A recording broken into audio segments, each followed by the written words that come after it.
I'm out here fighting with the entire gaming community, including Digital Foundry's claims that basically broke the internet a year ago, with that whole GTA 6 won't be able to run at 60 frames per second on the PS5 Pro meltdown. Like, I literally made probably 20 videos on this topic alone. I'm talking full deep dives where I'm dissecting and analyzing actual hardware facts, spending sleepless nights reading long, dry engineering documents about console architecture, upscaling pipelines, GPU shading, bandwidth limits, all that boring stuff nobody else actually reads. Then I go and turn it into something digestible, so the community actually understands why GTA 6 isn't some impossible piece of tech, and why, yes, it will absolutely run at 60 frames per second on the PS5 Pro, right? And then, out of nowhere, we get Strauss Zelnick casually confirming that GTA 6 will even be nicely optimized for the Xbox Series S. Let that sink in. The Series S, a console that struggles to run today's AAA games at 720p without wheezing. A console that literally dragged down the entire Xbox ecosystem for years. A console so underpowered that third-party devs were straight up postponing Xbox versions of their games because they needed another 6 to 12 months just to figure out how the hell to squeeze something like Black Myth Wukong onto it. So if that machine is supposedly getting a nicely optimized version of GTA 6, then obviously the PS5 Pro will run it at 60 frames per second. Like, come on, this isn't rocket science. It could probably hit 60 frames per second on the base PS5 too if Rockstar wants it badly enough. Just look at RDR2 on PS4. 1080p, 30 frames per second, no checkerboarding magic, and somehow that game still looks better than most AAA releases today. Rockstar squeezes hardware like nobody else. Now you might say, but Ashley, RDR2 only runs at 30 frames per second on PS4. Yes, my Padawan. Indeed it does, but 1080p 30 FPS was the standard back then. That's what devs were building around. Just like GTA 4 ran at 25 to 30 FPS at 720p on the PS3, because that was the standard, then different era, different expectations, different target metrics. The whole Digital Foundry argument from last year that started this chaos, the whole Rockstar never released a 60 frames per second game, so they won't start now. And, if you look at every major game they've done in the past, both of the Red Dead games, they all targeted 30 frames per second because they're hammering the CPU. Was always flawed. Rockstar also never released a native 1080p game before the PS4. Times change, tools change, budgets change, hardware leaps forward, and let's be honest here, 1440 to 4K upscaled at 60 is the standard this generation. Ray tracing, optional most of the time. Those modes usually sit closer to 4K at 30 FPS anyway. Except PlayStation exclusives like Spider-Man 2 that somehow managed to hit 1440 to 1800p with full RT at 60 FPS because Insomniac is basically a Black Ops tech division at this point. The proof is in the pudding. It's right there. So why are we even talking about this again? Well, my friends, here's the headline that kicked off this entire circus. Rockstar Games has reportedly tested GTA 6 on Nintendo Switch 2, but it's currently unknown if the game will eventually launch on the platform, tested on Switch 2. Let that cook for a second, because here's the reality. Tomb Raider Definitive Edition just launched on Switch 2, and the damn thing doesn't even have the hair physics included. They cut one of the signature features of that remaster in 2025. So explain to me how Switch 2 jumps from struggling with a 2013 game to handling the most ambitious open-world title ever made. Tell me how. How are we getting GTA 6 on the Switch 2 when we don't even have GTA 5 on the Switch 2? How are we getting GTA 6 on the Switch 2 when the machine can barely run 10-year-old PS4 ports without flinching? Make it make sense. You can't keep getting away with it!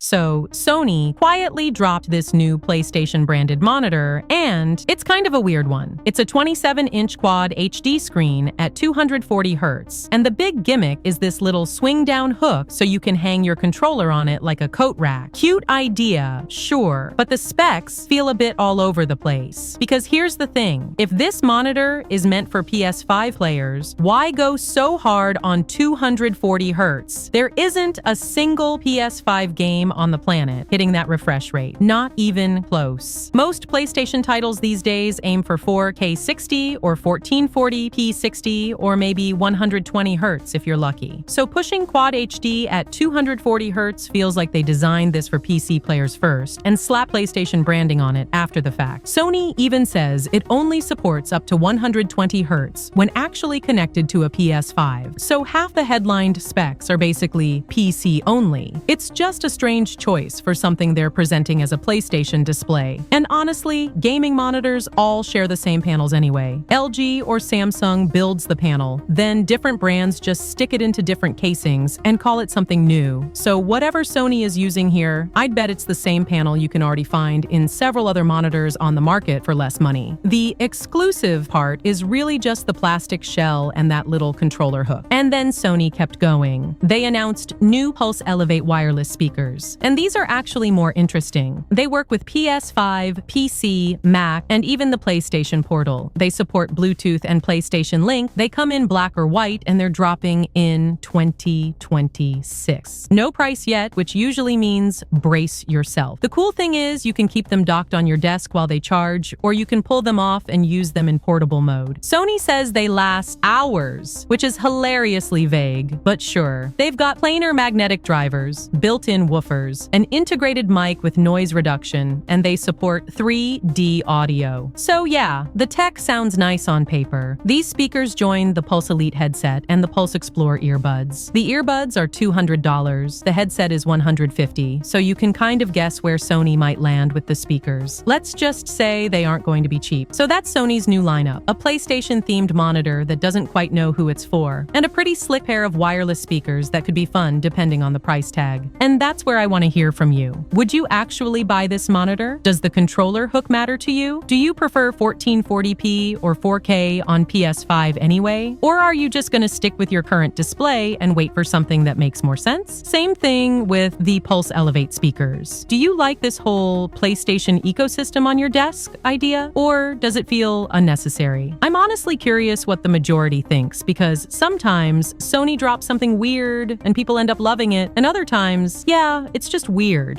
What do you swear by today? The only one that matters is my brother.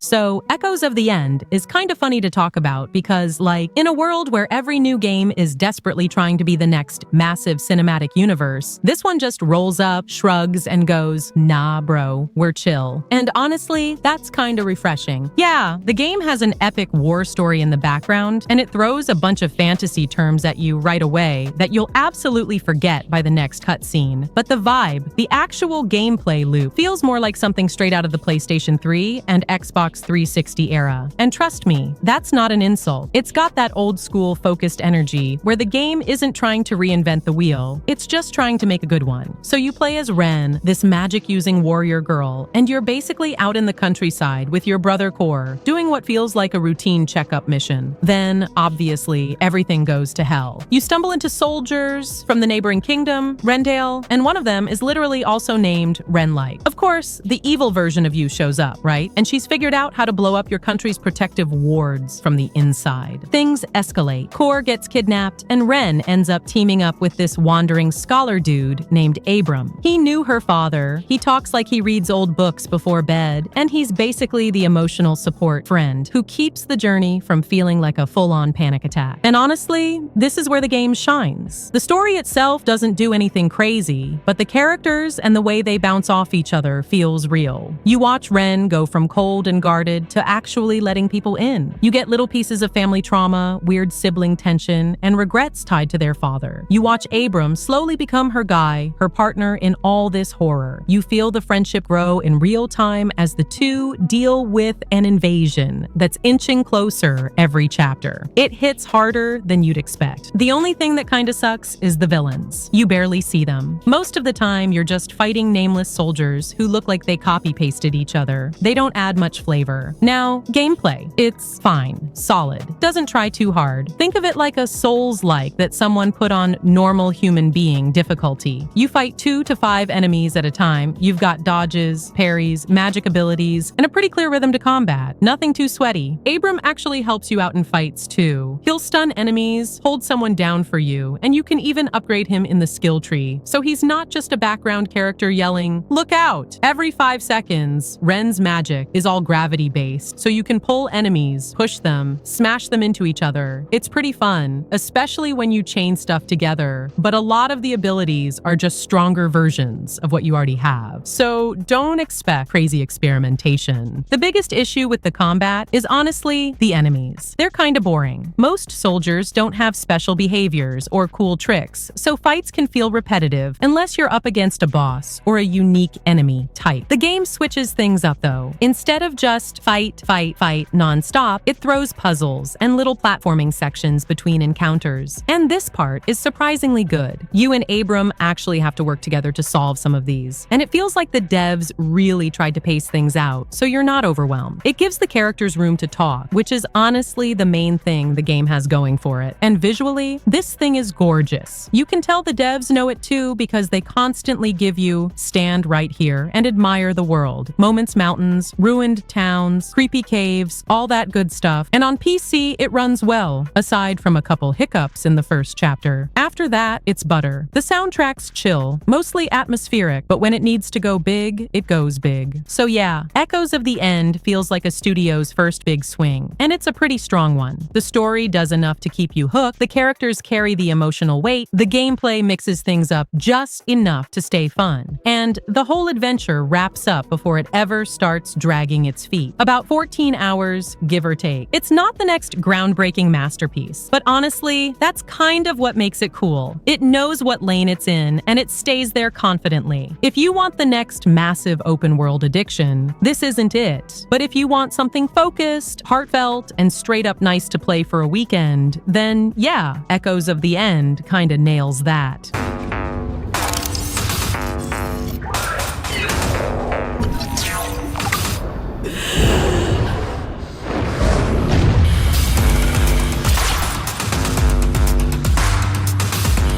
Let's rewind for a second, because this one still blows my mind. Yeah, it's rewind time. Do you guys remember the Subnautica 2 meltdown? Not just studio drama. I'm talking about one of the wildest corporate backstabs the industry has seen in years. And somehow, the story just keeps getting worse. 2 co-founders, the people who literally built Unknown Worlds from scratch, were suddenly fired out of nowhere. No warning, no lead up, just cut. And then, immediately after, they filed a lawsuit. Because according to them, Krafton, their publisher and parent company, didn't fire them for performance issues. They fired them to dodge a $250 million bonus payout. Yeah, $250 million. The claim was simple. Subnautica 2 had sales targets tied to a massive earnout, and Krafton allegedly panicked. Instead of honoring the deal, they got rid of the people who were supposed to receive it. That alone was insane. But now, thanks to a new court filing, we have details that sound so unhinged, so incredibly stupid, so cartoonishly corporate, that you almost wouldn't believe them. Except they're real.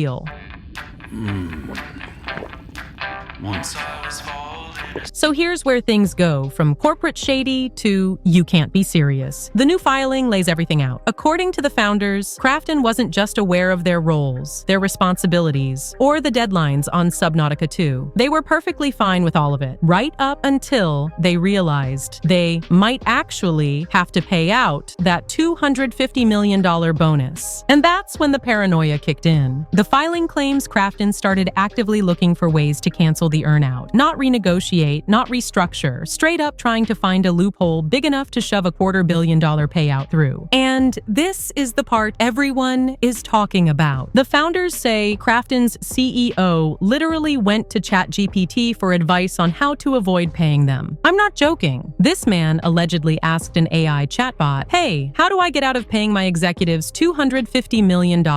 Like, bro, what are you doing? Your Honor, the robot told me to do it." And according to the filing, ChatGPT he basically told him, yeah, that's going to be difficult. But the wild part? Those chats were later deleted. And when the founders asked Crafton to produce them, Crafton refused and then admitted they no longer exist. That's where the legal nightmare begins. Because deleting evidence tied to a lawsuit, especially one this big, is called spoliation. And courts absolutely hate that. You can get hit with sanctions, adverse inference, which basically means the jury is allowed to assume the deleted evidence was incriminating. Or, in extreme cases, the judge can just straight up hand the win to the other side. And if these chats disappeared after Crafton started worrying about the payout, yeah, that's a massive problem. But that's not even the end of it. The filing also includes alleged internal Crafton messages where their executives are discussing the payouts. There's a conversation from June 27th, 2025, where the founders wanted $75 million for themselves and $40 million for the team. Crafton, meanwhile, was budgeting around $10 million total for the team. Then one of the executives literally says, "It might be easier to just take over." And the CEO responds, "Set a date and send a letter." That's not subtle. That's not miscommunication. That's a corporate hit job written in plain text. This whole thing paints a picture of a company desperately trying to avoid paying what they contractually agreed to, and then allegedly plotting a takeover the moment the negotiations didn't go their way. Now, to be fair, Crafton responded and said the founders weren't doing their jobs, weren't focused on Subnautica 2, and refused an offer to extend the bonus window if they returned to their roles. They also accused the founders of holding on to confidential documents and failing to preserve certain files. So right now, it's allegations versus counter-allegations. Nothing is officially proven in court yet. But let's be honest, the timing of everything looks suspicious as hell. You suddenly fire the founders right when a $250 million payout is about to become real, and then allegedly ask an AI for tips on dodging the payout, and then those chats magically disappear? Come on! This is corporate drama on a whole different level. We're looking at one of the biggest what were they thinking moments in gaming industry history.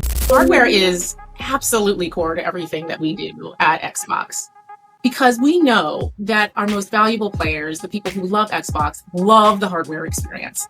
And so that is why we are working on our next generation hardware. It's going to be a powerful experience and one that also enables people to take their library with them.